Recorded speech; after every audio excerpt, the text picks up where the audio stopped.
Voilà, l'objectif de ce plan d'action que nous déroulons aujourd'hui à travers ce sitting, c'est tout simplement le constat amer d'un non-respect, encore une fois de plus, des termes d'un protocole d'accord que nous avions signé le 1er mars avec le directeur du centre hospitalier régional de Ziguinchor et qui nous ont rappelé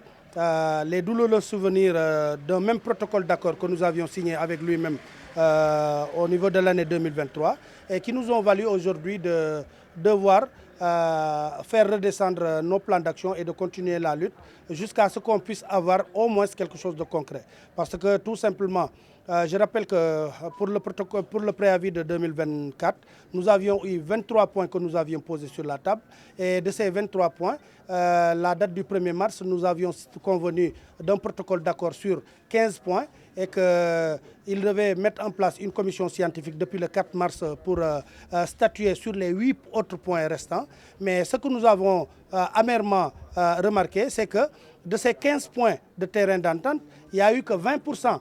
Autrement dit, 3 points seulement qui ont été respectés et ces 3 points n'ont aucun impact par rapport à notre devenir parce que ce sont des points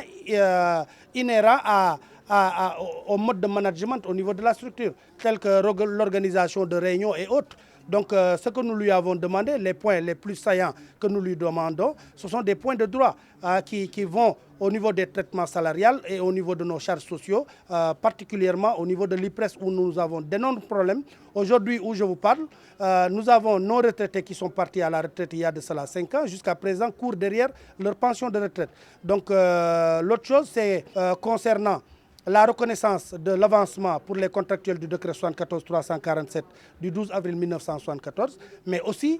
ceux qui ont signé des contrats dans le cadre de la convention collective du commerce qui doivent bénéficier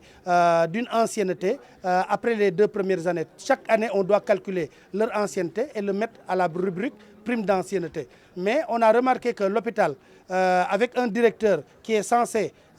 comme imbu de la confiance du président de la République et directeur de l'hôpital à travers la signature d'un décret présidentiel, on a remarqué que ce directeur ne connaît pas la loi.